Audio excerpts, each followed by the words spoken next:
Dans l'actualité également, plus de 30 enquêteurs cherchent désormais à remonter la chaîne de contamination après les mystérieuses intoxications alimentaires à Saint-Quentin. 4 boucheries et 2 rayons boucheries dans 2 supermarchés sont fermés préventivement. Sébastien Ambert, Bora Girbas et Thierry Chartier ont pu rencontrer ce matin la maman de l'un des 18 enfants malades. Au centre hospitalier de Saint-Quentin, 6 enfants sont encore hospitalisés ce matin. Ils sont dialysés et placés sous étroite surveillance. Ils font partie des 18 enfants victimes de la bactérie E. coli.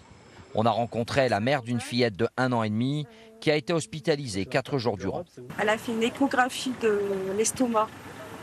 Elle avait chopé une bactérie et elle avait la gastro en plus et du mal à respirer.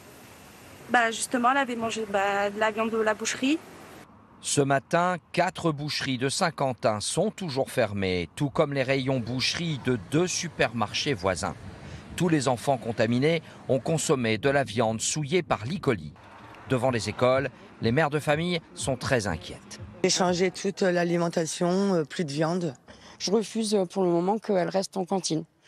Voilà. Parce que je suis inquiète, je me pose la question, est-ce qu'ils ont été livrés des viandes ou c'est quelle origine? Est-ce que c'est vraiment la viande? C'est de l'eau? C'est quoi? À la préfecture, une cellule de crise a été ouverte. Cellule d'information publique, préfecture de l'Aisne, bonjour. Le téléphone sonne très régulièrement. Les agents rassurent les parents et rappellent les mesures d'hygiène. C'est dans le congélateur, donc vous ne l'avez pas consommé cette viande. Le conseil qui est donné, c'est de jeter la viande, qu'elle ait été congelée ou pas, et de bien s'assurer de l'hygiène qu'il y a autour de la viande, là où elle a été posée, là où elle a été touchée, le plan de travail de la cuisine, le frigo. Et l'essentiel, c'est aussi se laver les mains. Que s'est-il passé? Le mystère reste entier pour l'heure. Quel est le lien entre toutes les boucheries suspectées? Avaient-elles le même grossiste? Les animaux sont-ils passés par le même abattoir? L'enquête est en cours. On attend le résultat final des analyses pour le milieu de la semaine.